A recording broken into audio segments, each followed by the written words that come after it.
பக்கம் 1. பக்கம் 1. விதியின் விளையாட்டு. விதியின் விளையாட்டு உண்மையில் நடந்த போராட்டத்தை அடிப்படையாக கொண்டது. அத்தியாயம் 1. விதியின் தொடக்கம் மற்றும் வினோத பிறப்பு. வருடம் 2004.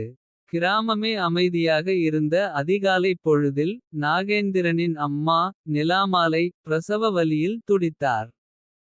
அப்பா விஸ்வநாதன் மிகுந்த பதற்றத்துடன் காத்திருந்தார். குழந்தை பிறந்த செய்தியுடன் மருத்துவர் ஒரு குண்டை தூக்கி போட்டார். முதலில் பார்வையற்ற குறைபாடு என்று கூறியவர். பின்னர் அதை மாற்றி குழந்தையின் தலை மற்ற குழந்தைகளை விடச் சற்றே பெரிதாக உள்ளது. என்று ஒரு வினோதமான செய்தியை தெரிவித்தார்.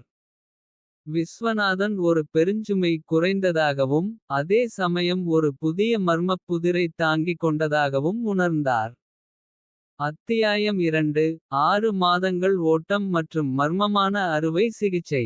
வீட்டில் அனைவரும் நாகேந்திரனை ஆறுதல்படுத்தினர். 6 மாதங்கள் கடந்தன. நாகேந்திரனின் தலை பெரிதாகிக் கொண்டே செல்லவே. பெற்றோர் ஒரு நிபுணரை பார்த்தனர்.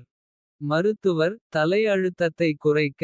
ஒரு சிறிய அறுவை சிகிச்சையைச் செய்ய வேண்டும் என்று கூறினார். தலையின் ஓரத்தில் சிறிய துளையிட்டு. திரவத்தை வயிற்றுக்கு அனுப்ப ஒரு மெல்லிய டியூப் ஷண்ட் பொருத்தப்பட்டது. மருத்துவர் இது ஒரு ரகசியமாக இருக்க வேண்டும் என்று குடும்பத்தினரிடம் எச்சரித்தார். அத்தியாயம் 3. டியூப் தந்த துயரம். உடல்நலக் கோளாறுகள். அந்த டியூப் பொருத்தியதற்குப் பிறகு. நாகேந்திரனுக்கு பல உடல்நலக் குறைபாடுகள் ஆரம்பித்தன. சுமார் 5 வயதில் பார்வை கோளாறு. அவனது பார்வை திறன் மங்க ஆரம்பித்தது. சில மாதங்களில் அவன் கிட்டத்தட்ட பார்வையை இழந்தான். காலில் ஊனம். அவனது வலது கால் ஊனப்பட்டு. நடக்கச் சிரமப்பட்டான். தொடர் வாந்தி மற்றும் தலைவலி. அடிக்கடி கடுமையான தலைவலி ஏற்பட்டு. கட்டுப்படுத்த முடியாத வாந்தி ஏற்பட்டது. குடும்பம் துயரத்தில் ஆழ்ந்தது. அறுவை சிகிச்சை செய்த முதல் மருத்துவரை தேட முயன்றும் கண்டுபிடிக்க முடியவில்லை. அத்தியாயம் 4. தந்தையின் தியாகம் மற்றும் பாரிஸ்வரா பள்ளி. நாகேந்திரனின் மருத்துவச் செலவுகளைச் சமாளிக்க. அப்பா விஸ்வநாதன் குடும்பத்தை பிரிந்து. அதிக பணம் சம்பாதிக்க வெளிநாட்டுக்குச் சென்றார். நாகேந்திரன் பள்ளிக்கூடம் செல்ல ஆசைப்பட்டதால். அம்மா நிலாமாலை தாத்தா மாணிக்கம். பாட்டி பொன்னி மாமா கண்ணன் ஆகியோரின் உதவியுடன். பார்வையற்ற மாணவர்களும் சாதாரண மாணவர்களும் சேர்ந்து படிக்கும். பாரிஸ்வரா சிறப்பு பள்ளிக்கு அழைத்துச் சென்றார். அத்தியாயம் 5. சுடர்விழி டீச்சரின் நிபந்தனை. பள்ளியில் பிரின்சிபல் நாகேந்திரனின் உடல். பக்கம் 2. குறைபாடுகளைப் பற்றிச் சொல்லிச் சேர்க்க தயங்கினார். அப்போது பார்வையற்ற மாணவர்களுக்கு பிரத்தியேகமாக கற்பிக்கும் சுடர்விழி டீச்சர் உள்ளே வந்தார். அவர் நாகேந்திரனின் அபாரமான மன வலிமையை உணர்ந்து. பக்கம் 2. அவன் மனதை உலகத்தின் பார்வையைப் போல மாற்ற முடியும். என்று நம்பிக்கை அளித்தார். நாகேந்திரன் தினமும் நினைவாற்றல் பயிற்சிகளை தவறாமல் செய்ய வேண்டும் என்ற நிபந்தனையுடன். பள்ளியில் சேர்க்கப்பட்டான். அத்தியாயம் 6. நிழலுடன் ஒரு வருடம். பள்ளியில் சேர்ந்த பிறகும். நாகேந்திரன் மாதம் முழுக்க பள்ளிக்குச் செல்ல முடியவில்லை. அவனது வாழ்க்கை ஒரு போராட்டமாக இருந்தது. மாதத்தின் முதல் 15 நாட்கள். பள்ளிக்குச் சென்று ஆர்வத்துடன் படித்தான். தாத்தா மாணிக்கம் புதிர்கள் சொல்லிக் கொடுத்தார். மாதத்தின் அடுத்த 15 நாட்கள். கடும் வாந்தி தலைவலி காரணமாகச் சாப்பாடும். தண்ணியும் கூட அருந்த முடியாமல் வீட்டிலேயே முடங்கிக் கிடந்தான். இப்படியே ஒரு வருடம் கடந்தது. அத்தியாயம் 7. தனியுலகமும் நண்பனும். படுக்கையில் இருந்த நாட்களில். நாகேந்திரனின் மூளை வேறு விதமாகச் செயல்படத் தொடங்கியது. அவன் பள்ளியில் இருந்த நாட்களில். அவனுக்கு பார்வையில்லாத நண்பன் தனுஷ் மிக நெருக்கமானவனாக மாறினான். உடல்நிலை சரியில்லாதபோது தனுஷ் தான் அவனுக்கு பாடங்களை பொறுமையுடன் சொல்லித் தருவான். தனுஷின் நட்பு நாகேந்திரனின் வலிகளை மறக்கடிக்கும் மருந்தாக இருந்தது. அத்தியாயம் 8. தெய்வத்திடம் மன்றாடிய தாய். நிரந்தர வலியை போக்க முடியாமல் நிலாமாலை துயரடைந்தாள். அவள் ஒவ்வொரு மருத்துவமனைக்கும் சென்றும் பலனில்லை. சிகிச்சை அளிக்க இப்போது எங்களால் ஒன்றும் செய்ய முடியாது. என்று மருத்துவர்கள் கைவிட்டனர். இதனால் நிலாமாலை நம்பிக்கையற்று. தமிழகத்தில் உள்ள பிரசித்தி பெற்ற ஒவ்வொரு கோயிலாகச் சென்று. தன் மகனுக்காக கண்ணீருடன் மன்றாடினாள். அத்தியாயம் 9. ரகசியமாக ஒளிந்திருந்த அறிவுத்திறன். ஒரு நாள் மாமா கண்ணன் சொன்ன ஒரு தொலைபேசி எண்ணை. நாகேந்திரன் ஒருமுறையே கேட்டு துல்லியமாக மனப்பாடம் செய்து திரும்பச் சொன்னான். தாத்தா பாட்டி அனைவரும் சோதித்து பார்த்தபோது. அவனுக்கு சிக்கலான எண்களை கூடத் தவறில்லாமல் நினைவில் கொள்ளும். எய்டெடிக் நினைவாற்றல் ஐடெடிக் மெமரி இருப்பது தெரிய வந்தது. அந்த மர்மமான குழாய் அவனது நினைவாற்றல் பகுதியின் செயல்பாட்டை தவறான முறையில் அதிகப்படுத்தி இருக்கலாம் என்று சுடர்விழி டீச்சர் வியந்தார். அத்தியாயம் 10. பள்ளியின் சண்டையும் தனுஷின் ஆதரவும். நாகேந்திரனின் அறிவாற்றல் சூர்யா என்ற சக மாணவனுக்கு பொறாமை ஏற்படுத்தியது. சூர்யா அவனையும் தனுஷையும் கேலி செய்து. புத்தகங்களை கீழே எறிந்து சண்டையை ஆரம்பித்தான். தனுஷ் நாகேந்திரனுக்கு ஆதரவாக பேசினான். நாகேந்திரன் தன் பலவீனத்திலும் தன் நண்பனைத் தாக்க முயன்ற சூர்யாவை எச்சரித்து. அமைதியான தைரியத்தை காட்டினான். அத்தியாயம் 11. பக்கம் 3. சூர்யாவுக்கு கிடைத்த தண்டனை. குடும்ப உறுப்பினர்கள் அனைவரும் பள்ளிக்குச் சென்று புகார் அளிக்க. பிரின்சிபல் உடனடியாகச் சூர்யாவையும் அவனது நண்பர்களையும் அழைத்து. அவர்களின் செயலை கண்டித்தார். பக்கம் 3. சூர்யா பகிரங்கமாக மன்னிப்பு கேட்க வேண்டும் என்றும். ஓர் வாரம் பள்ளிக்கு வரக்கூடாது என்றும் கடுமையான தண்டனைகள் வழங்கப்பட்டன. அத்தியாயம் 12. சூர்யாவின் பெற்றோரின் மனமாற்றம். பிரின்சிபல் ஏற்பாடு செய்த சந்திப்பில். சூர்யாவின் பெற்றோர் நாகேந்திரனின் பார்வையில்லாத நிலை. உடல் ஊனம் மற்றும் வாந்தியால் மெலிந்திருந்த உடலை பார்த்தபோது. மனம் மாறினர். தங்கள் மகன் செய்த தவறை எண்ணிக் கண்ணீர் விட்டு. நாகேந்திரனின் குடும்பத்தினரிடம் மன்னிப்பு கேட்டனர். இது பள்ளியில் நாகேந்திரனுக்கு கிடைத்த மரியாதையை அதிகரித்தது. அத்தியாயம் 13. 7ஆம் வகுப்பு கவிதை வடிவில் வெளிப்பட்ட போராட்டம். நாகேந்திரன் 7ஆம் வகுப்பு படிக்கும்போது. அவனது மனக்குமுறல் கவிதையாக வெளிப்பட்டது. தலைக்குள்ளே உறங்கும் குழாய் என்ற தலைப்பில். தனது பார்வையின்மை ஊனம் வலி மற்றும் அறிவாற்றல் எனும் வரம் ஆகியவற்றைப் பற்றி உணர்வுபூர்வமாக கவிதை எழுதினான். அந்த கவிதை வகுப்பறையில் மிகப்பெரிய தாக்கத்தை ஏற்படுத்தியது. அத்தியாயம் 14. தாயைப் போற்றிய கவிதை. அடுத்து நாகேந்திரன் தன் தாயைப் பற்றி ஒரு கவிதை எழுதினான். என் நிலாமாலை என்ற கவிதை. அம்மா பட்ட தியாகங்களையும் கண்ணீருக்கும் நடுவே அவள் கொடுத்த நம்பிக்கையையும் போற்றி எழுதியது. இதை கேட்ட நிலாமாலை அதுவரை அவள் பட்ட கஷ்டம் அனைத்திற்கும் ஒரு அங்கீகாரம் கிடைத்தது போல் மகிழ்ச்சியடைந்து அழுதாள். அத்தியாயம் 15. மார்பில் ஒரு மறு அறுவை சிகிச்சை. மீண்டும் கடுமையான வாந்தி தலைவலி வர. நாகேந்திரன் மருத்துவமனைக்கு சென்றான். தலையில் இருந்த குழாயில் அடைப்பு ஏற்பட்டிருக்கலாம் என்று மருத்துவர்கள் கூறினர். தலையில் மீண்டும் அறுவை சிகிச்சை செய்யாமல் இருக்க. தலையில் இருந்து திரவத்தை கீழ் இறக்கும் பாதையைச் சீராக்க. அவனது மார்புப் பகுதியில் ஒரு சிறிய துணை அறுவை சிகிச்சை செய்யப்பட்டு. புதிய டியூப் ஒன்று பொருத்தப்பட்டது. அத்தியாயம் 16. நிரந்தர வேதனை என்ற அறிவிப்பு. மார்பு அறுவை சிகிச்சைக்குப் பிறகு. மருத்துவர் ஒரு அதிர்ச்சியான செய்தியை குடும்பத்தினரிடம் கூறினார். இந்த சிகிச்சை தற்காலிக நிவாரணமே கொடுக்கும். தலையில் இருக்கும் குழாயின் சிக்கலை முழுமையாகச் சரி செய்ய முடியவில்லை.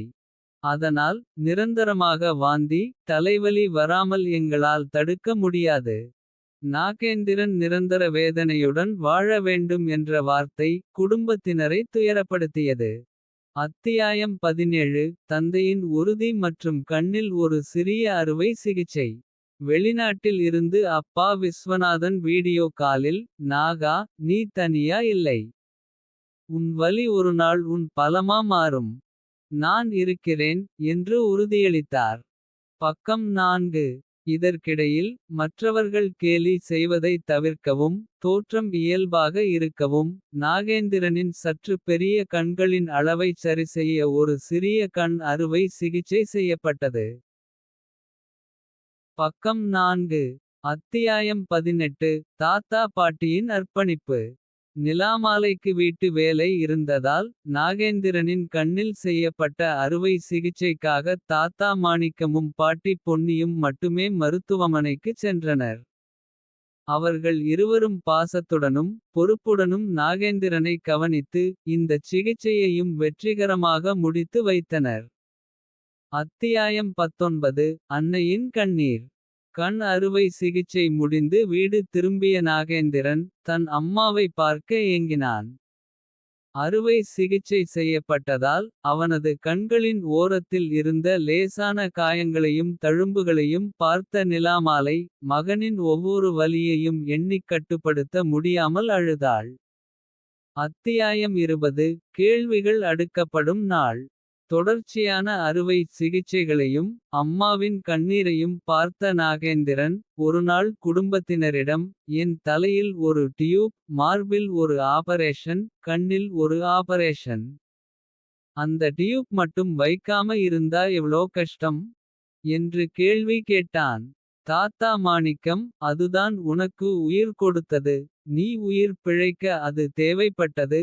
என்று மெதுவாக உண்மையை விளக்கினார். அத்தியாயம் 21. நாகேந்திரனின் மனக்குமுறல் மற்றும் குடும்பத்தின் ஆறுதல். நிறைய படிக்க முடியல. என்று நாகேந்திரன் மனமுடைந்து குமுறினான். மாமா கண்ணன் உன் அறிவுதான் உன் கண். என்றும் அம்மா நிலாமாலை உன் வலி ஒருநாள் உன் பலமா மாறும். என்றும் தாத்தா மாணிக்கம் உன் தலைக்குள் இருக்கும் சாபத்தை நீ வரமாக மாற்றப் போகிறாய். என்றும் உறுதியான வார்த்தைகளால் அவனுக்கு ஊக்கமளித்தனர். அத்தியாயம் 22. டாக் பேக் கொடுத்த புதிய வெளிச்சம். மாமா கண்ணன் பார்வையற்றவர்களுக்கான டாக் பேக் வசதியுள்ள ஸ்மார்ட் போனை வாங்கிக் கொடுத்தார். நாகேந்திரன் டாக் பேக் மூலம் உலகச் செய்திகள். புதிர்கள் மற்றும் பாடங்கள் என அனைத்தையும் கேட்டு. தனது நினைவாற்றலால் பதிவு செய்து. தனது அறிவு களஞ்சியத்தை பெருக்கிக் கொண்டான். அத்தியாயம் 23. டாக் பேக் மூலமான புதிய கல்வி. மாமா கண்ணன் நாகேந்திரனுக்கு யூடியூப் போன்ற ஆப்ஸை டாக் பேக் மூலம் எப்படி பயன்படுத்துவது என்று கற்றுக் கொடுத்தார். நாகேந்திரன் தனது அபாரமான கேட்கும் திறனையும் நினைவாற்றலையும் பயன்படுத்தி. 2004ஆம் ஆண்டு பிறந்த குழந்தைக்கு தலையில் டியூப் வைத்த மருத்துவர் யார். என்று இணையத்தில் இரகசியமாக தேட ஆரம்பித்தான். அத்தியாயம் 24. நிதித்திறன் மற்றும் தந்தையின் வீடியோ அழைப்புகள்.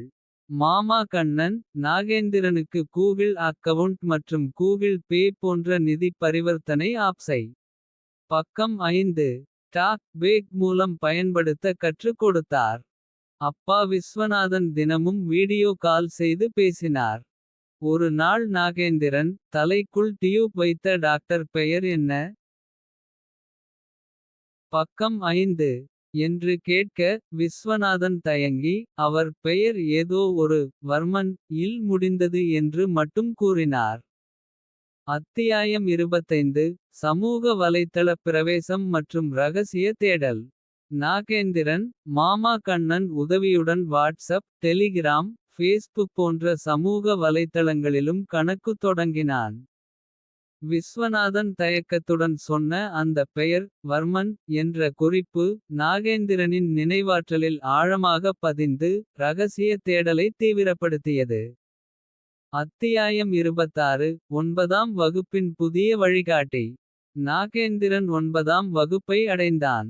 சுடர்விழி டீச்சர் நிர்வாகப் பொறுப்பை ஏற்றார். புதிய வழிகாட்டியாக அக்னி டீச்சர் வந்தார்.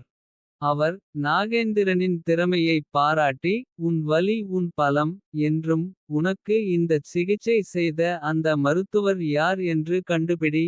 என்றும் தீர்க்கமான மோட்டிவேஷன் கொடுத்தார். அத்தியாயம் 27. ரெக்கட் பிளேயர் மற்றும் ரகசிய புதிர்கள். தாத்தா மாணிக்கம் நாகேந்திரனுக்கு பல புதிர் பொம்மைகளையும். ஒரு பழைய ரெக்கட் பிளேயர் ஐயும் கொடுத்தார். அந்த ரெக்கெட் பிளேயர் இக்குள் பரம்பரையின் ரகசியங்கள் மறைந்திருப்பதாகவும். ஒரு குறிப்பிட்ட கீயால் ரகசிய அறை திறக்கும் என்றும் கூறினார். நாகேந்திரன் அந்த ரகசியத்திற்கும் தலைக்குள் இருக்கும் குழாய்க்கும் தொடர்பு இருக்கலாமெனச் சந்தேகிக்க ஆரம்பித்தான். அத்தியாயம் 28 ஊரடங்கில் மீண்ட வேதனையும் நாட்டு மருந்தின் நம்பிக்கையும். 2020ஆம் ஆண்டு 16 வயதில் ஊரடங்கு சமயத்தில் நாகேந்திரனுக்கு மீண்டும் கடுமையான வாந்தி தலைவலி வந்தது. மருத்துவமனை செல்ல முடியாத சூழலில் தாத்தா மாணிக்கமும் பாட்டி பொன்னியும் ஒரு பிரத்யேகமான நாட்டு மருந்து கசாயத்தை தயாரித்து கொடுத்தனர். அத்தியாயம் 29 இரவின் உச்சமும் ஒரு ரகசிய ஒலியும். நாட்டு மருந்து குடித்த அன்றிரவு நாகேந்திரன் உடல் அமைதியை உணர்ந்தான். அவனது அபாரமான நினைவாற்றல் 2004 அறுவை சிகிச்சையின்போது கேட்ட ஒரு சுழலும் கருவியின் ஒலியை துல்லியமாக நினைவுபடுத்தியது. டாக் பேக் மூலம் தேடியபோது அந்தச் சுழலும் கருவி விஸ்வநாதர் கலை காப்பாளர் சங்கம் என்ற குடும்ப பெயரைக் கொண்ட ஒரு பழங்கால அமைப்புக்கும் தொடர்பு இருப்பதை அதிர்ச்சியுடன் கண்டான். அத்தியாயம் 30 நாட்டு மருந்தின் கட்டுப்பாடும் இரகசிய தேடலும்.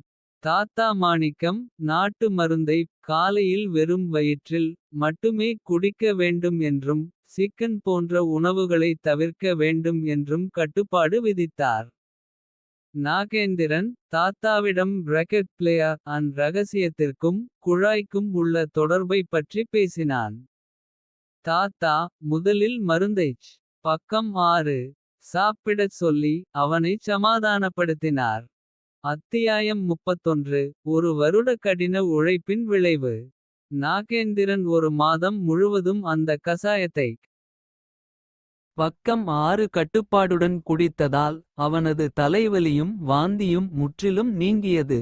இது அவனது குடும்பத்திற்கு கிடைத்த பெரிய வெற்றியாகும். ஆனால் அவனது கால் ஊனம் மட்டும் சரியாகவில்லை. இப்போது வலியின்றி இருக்கும் நாகேந்திரன் தனது அறிவாற்றலை முழுமையாகப் பயன்படுத்தி. குழாயின் மர்மத்தையும் டாக்டர் வர்மன் பற்றிய உண்மையையும் கண்டறிய தயாரானான். இந்த கதை பற்றி ஏதேனும் கருத்து இருந்தால் எனது மொபைல் நம்பர் 9159297231 என்ற எண்ணிற்கு என்னை அழைக்கவும். நீங்கள் வாழும் ஒரு கதை இது.